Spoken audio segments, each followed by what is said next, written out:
We need civilization, and we always have, right? Even if you think an example like Lord of the Flies, right? The flick or the book, right? The kids are on the island. They're not, it's not working out, this society that they've set up there. And finally, like in one of the most savage moments, right? You got the helicopters coming back down to discover them, right? And that's not them discovering civilization. That's civilization discovering what? Them. Right? That's a process, right? Tom Hanks out on an island, right? And making his way back to civilization across a whole lot of water, treacherous water, and all kinds of perils, right? There's a process back to civilization. And a lot of times we get tricked into thinking about civilization as something somebody else needs, right? And not realizing that maybe we're too young, too healthy. It hasn't happened to us yet. And then some people know exactly what I'm talking about. There's a lump on your body that you can't explain, right? Some part of your body in your system is malfunctioning in a way that you don't understand, right? You're injured in a serious accident. You don't just need a doctor. You need a reason for the doctor to treat you well,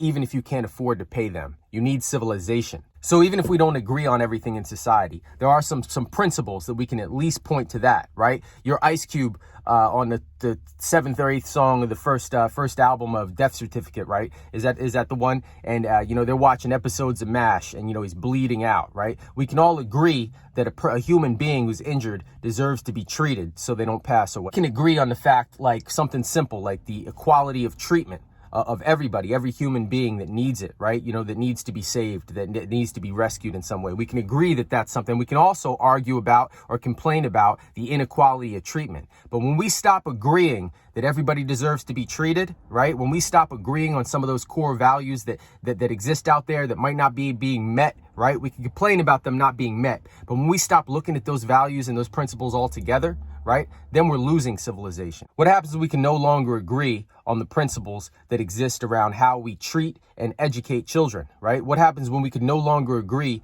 on what's best for children and the processes, therefore, when it comes to their physiological and psychological well-being, right? When we can no longer even agree or make ends meet on that, right? We're losing civilization. So when you're in a group of people, right, and somebody in there is civilized, right? It's you maybe, and you're having a discussion in this cipher, right? When you can start bringing people around to not your opinion, but to knowledge and everybody coming into an agreement about exactly what's right and exact, you're teaching civilization. You're building civilization. So when you're having that discussion in that cipher, you can go from having a civilized person into civilization that quickly. When you start seeing eye to eye on how we should be treating each other and eye to eye on what the facts are and how we deal with the realities of life, you're expanding civilization. When we start seeing eye to eye again about our roles in our families and in the community and what we mean in each other's lives and what our roles are and in which order, right? We're stepping back towards civilization. When there's one explanation, right, for that makes perfect sense, that's so elegant and simple about the history of humanity, humankind, and the human family that everybody has an understanding of, you're taking steps toward civilization, right? You're going into you're building a civilization that you can rely on to be there for you when you need it, and be there for your children when you need it, and be there for your neighbors' children when they need it. The work is cut out for us in walls of brick, right? So if you're a person of set ability and you're not doing any heavy lifting and you're just kind of an observer, right? It's one thing to observe and respect the situation, but it's another thing to be a builder, right? Or a destroyer.